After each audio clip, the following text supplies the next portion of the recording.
Y si dijera que no lo conozco, sería tan mentiroso como ustedes. Pero yo lo conozco y soy fiel a su palabra.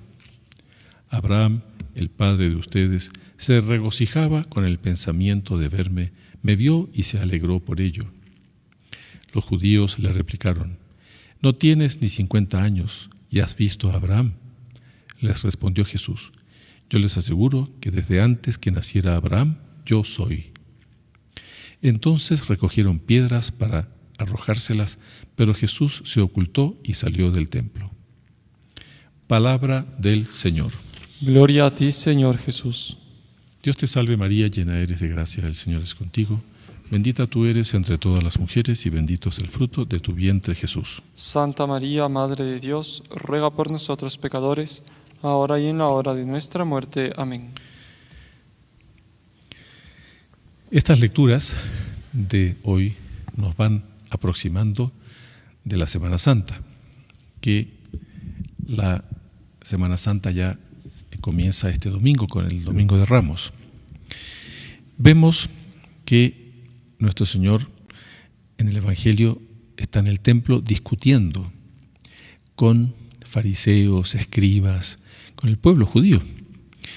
Y es impresionante la oposición que le hacen a nuestro Señor Jesucristo. Y Él está diciéndoles, no les ha afirmado así, yo soy Dios, pero les está diciendo con bastante claridad, como podemos ver aquí en el Evangelio de San Juan, ¿no? Y les dice: el que es fiel a mis palabras no morirá para siempre. Entonces ellos dicen: no nos cabe duda que estás endemoniado. O sea, es una oposición tremenda que recibe nuestro Señor Jesucristo. Esto nos debe servir de ejemplo, porque nuestro Señor Jesucristo, Él mismo dice: yo soy el camino, la verdad y la vida. Nosotros debemos saber que ese es el camino. Muchas veces tenemos dificultades en nuestra vida, a veces en la vida matrimonial, a veces en la vida familiar, a veces en la vida social, a veces en nuestra vida laboral. ¿Por qué?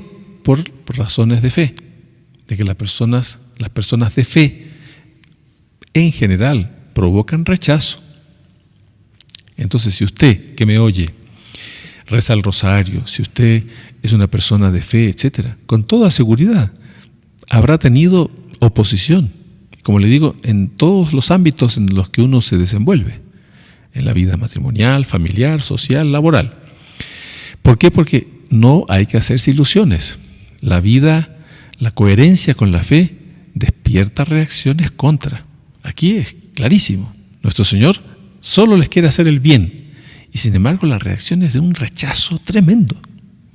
Por eso ya nuestro Señor les está diciendo: el que es fiel a mis palabras no morirá para siempre. Ya ahora estás endemoniado, qué sé yo. Y dice: Abraham murió y los profetas también murieron, y tú dices que el que es fiel a mis palabras no morirá para siempre. ¿Acaso eres tú más que nuestro padre Abraham? Y en definitiva, él dice que sí, porque claro, Abraham para el pueblo judío en ese momento era la figura máxima que podía haber del pasado de ellos. Entonces los profetas, y después le preguntan: ¿quién pretendes ser tú? Y él responde: si yo me glorificara a mí mismo, mi gloria no valdría nada. El que me glorifica es mi Padre. Entonces él está hablando del Padre. Ese Padre, claro, es misterioso, pero ahora sabemos que se está refiriendo a la primera persona de la Santísima Trinidad. El Padre, Él es el Hijo, y después Él va a hablar del Espíritu Santo también. Pero, fíjense, aquí dice claramente: el que me glorifica es mi Padre. Aquel de quien ustedes dicen es nuestro Dios. O sea, Él está diciendo que Él es Hijo de Dios, que Él viene de Dios. Es verdad que todos venimos de Dios, pero en el caso de Él era más concretamente, porque Él es la segunda persona de la Santísima Trinidad, el Hijo. Entonces dice: pero ustedes no, nuestro Señor les dice: pero ustedes no conocen a Dios. Yo en cambio sí lo conozco, dice. Y si dijera que no lo conozco, fíjense, aquí les hace una acusación muy fuerte. Les dice: si yo dijera que no lo conozco, sería tan mentiroso como ustedes. Es fuerte. Entonces vean, a veces en la vida toca enfrentar. Nuestro Señor aquí nos está dando ejemplo de cómo Él enfrenta a aquellos que lo rechazan. Pero ese enfrentamiento de nuestro Señor contra los que lo rechazan no es por hacerles un mal a ellos, sino que Él les quiere hacer un bien. De aquí podemos sacar una lección muy importante, que a veces toca ser enérgicos en relación al mal que pueda haber, como les digo, en cualquier ámbito, en la vida matrimonial, en la vida familiar, en la vida social, en la vida laboral. A veces nos toca ser enérgicos. Y cuidado con pensar que no se puede levantar la voz, que no se puede discutir, que es pecado. No, al contrario. Aquí nuestro Señor nos está mostrando, no es la única vez, hay muchas veces, pero cómo es importante enfrentar en muchas ocasiones el mal y enfrentarlo acusándolo. Aquí nuestro Señor los está acusando, ustedes son unos mentirosos.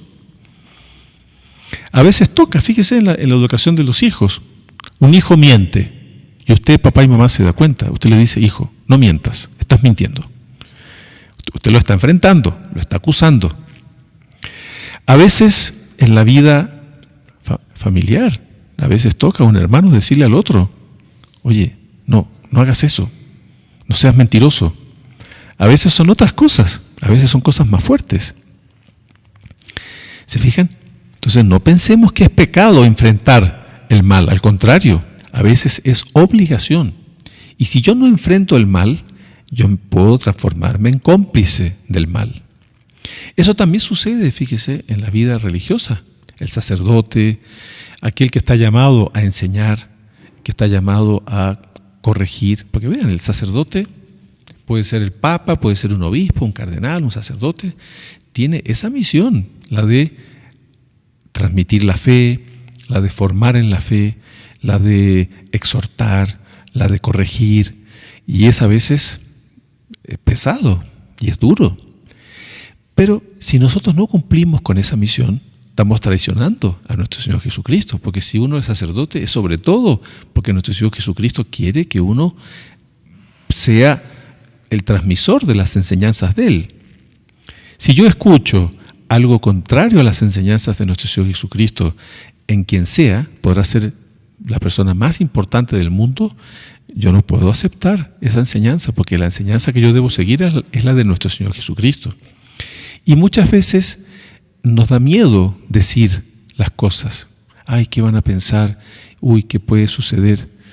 Vea, ¿qué puede suceder? Claro, muchas veces pueden suceder situaciones complicadas, pero no podemos dejar de advertir, de exhortar, de corregir. A veces uno corrige a un hijo o a una hija y eso provoca un problema. Pero no pensemos que porque se provocó un problema actuamos mal en corregir. No. Muchas veces las personas piensan que cometen pecado. Por eso les digo, tenemos que dentro de los católicos hay mucha deformación con respecto a este ejemplo que nos da nuestro Señor Jesucristo, cómo Él está enfrentando el mal, lo está acusando. ¿Y cuál es la reacción? Vamos a ver ahora. La reacción es que toman piedras y lo quieren apedrear a nuestro Señor Jesucristo. Y nuestro Señor Jesucristo se escabulle en medio de ellos. Entonces uno diría que actuó mal nuestro Señor Jesucristo. No podemos pensar eso, Él es Dios. O sea, Él como Dios, todo lo que Él hace es perfecto. Lo que hizo aquí es perfecto. Él discutió con los fariseos, los judíos, los acusó, los enfrentó. Eso provocó una reacción tremenda de rechazo, tanto que tomaron piedras para matarlo, porque un piedrazo mata a una persona. ¿O ustedes piensan que son unas piedritas así que no hacen daño? No, la piedra es para matar. Entonces quieren matar a nuestro Señor y Él se escabulle en medio de ellos. Esto es ejemplo. Toda la vida de nuestro Señor Jesucristo es ejemplo para nosotros. Vivimos hoy en día, lamentablemente, en un mundo en donde estas enseñanzas se han deformado tremendamente.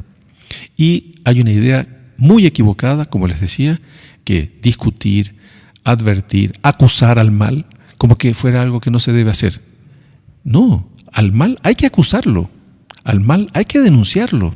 Yo debo saber levantar mi voz cuando se dicen o se hacen cosas que no están bien, y acusar, y discutir. Ay, padre, pero eso no me gusta, me va a quitar la paz. Acabamos de hacer un curso sobre la paz interior. Es que sabe que si nosotros no actuamos como actúa nuestro Señor Jesucristo, ahí vamos a perder la paz. Entonces usted va a quedar en paz cuando cumpla con su obligación. Como digo, eso puede provocar problemas, pero no pensemos que porque se provoquen problemas no debemos hacer eso. Porque sucede hoy en día justamente que el mal avanza y avanza y avanza, porque el bien no se atreve a enfrentar, porque el bien no acusa, porque el bien no enfrenta, porque el bien no condena al mal. El mal está siendo todo el tiempo defendido, el mal está siendo todo el tiempo protegido, está todo el tiempo siendo amparado bajo una falsa noción de misericordia, de amor, etc. Y ahí va, el mal va y va y va, y el bien no hace sino perder terreno, decaer, y ahí estamos. Y después nos quejamos. Ay, cómo está mal el mundo, ay, cómo está la gente sin fe, ay, cómo la gente persigue a la iglesia, ay, cómo los gobiernos que destruyen nuestra fe, destruyen la familia, destruyen la moral, destruyen la inocencia de los hijos, etc. Entonces, preguntémonos, ¿no será nuestra debilidad, la de los católicos, que estamos siendo miedosos, que estamos siendo cobardes, que no queremos enfrentar, que no queremos acusar, que no queremos luchar? Entonces, nuestro Señor les dice, ustedes son unos mentirosos. Entonces, después les dice, Abraham se regocijaba pensando en mí, me vio y se alegró. Claro, él es Dios, y como Dios existe desde toda la eternidad. Entonces ahí le dicen, no tienes ni 50 años, ya has visto a Abraham. Claro, porque Él es Dios, pues. Les respondió Jesús, yo les aseguro que desde antes que naciera Abraham, yo soy. Y ese yo soy es el mismo yo soy que se manifestaba en el Antiguo Testamento. Cuando Él, por ejemplo, a Moisés, cuando Dios le dio la misión de ir a liberar el pueblo de Israel de Egipto, Moisés le dijo a Dios, ¿y en nombre de quién voy a presentarme al faraón, diciendo que vengo de parte de quién? Dios le dice, tú tienes que decirle que vienes de parte de yo soy. O sea, es el mismo, porque Dios es el mismo del Antiguo Testamento, el mismo nuestro Señor Jesucristo, etc.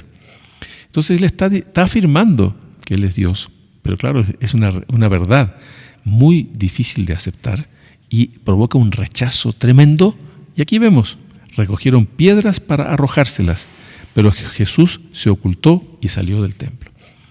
Saquemos de aquí lecciones, porque la fe nos debe llevar a ser coherentes con la fe, nos debe llevar a ser firmes en la fe, nos debe llevar a ser transmisores de la fe. Por eso, todo católico debe ser evangelizador. Por eso San Pablo dice, ay de mí si no evangelizo. Esa obligación es una obligación que se da en todos nuestros ámbitos, en el ámbito familiar, matrimonial, social, laboral. Yo no puedo dejar de hacer el bien, no puedo dejar de ser transmisor de la fe. A veces no es a través de la palabra, a veces es a través del ejemplo simplemente. Pero bueno, no puedo dejar de cumplir con esa obligación que todos tenemos como católicos. Pidamos entonces hoy en esta Eucaristía, en esta última semana de Cuaresma, para comprender debidamente esta postura que los católicos debemos tomar de firmeza, esta postura de convicción, de coherencia con nuestra fe, de no ser débiles, de no ser cobardes, de no confundir qué es lo que es el verdadero amor de Dios, de qué es lo que es el verdadero perdón. El verdadero amor es en función de Dios. Yo no puedo ser cómplice del pecador, del pecado. Yo no puedo, por un supuesto compañerismo, por una supuesta amistad, por una supuesta condescendencia, ser cómplice. Porque esa situación se da hoy a nivel general. La complicidad con el mal. Y lamentablemente esa complicidad con el mal la vemos muchas veces dentro de los propios católicos. Y a veces, qué triste decirlo, dentro del propio clero. La complicidad de sacerdotes, de obispos, de cardenales, tanto escándalo que estamos viendo que sale por las noticias, por las informaciones. Hoy en día hay una información muy amplia a nivel mundial. Y claro, uno se va enterando de situaciones que son muy feas, de complicidad, ¿no? De personas que deberían ser lo contrario y resultados que son cómplices del mal. No se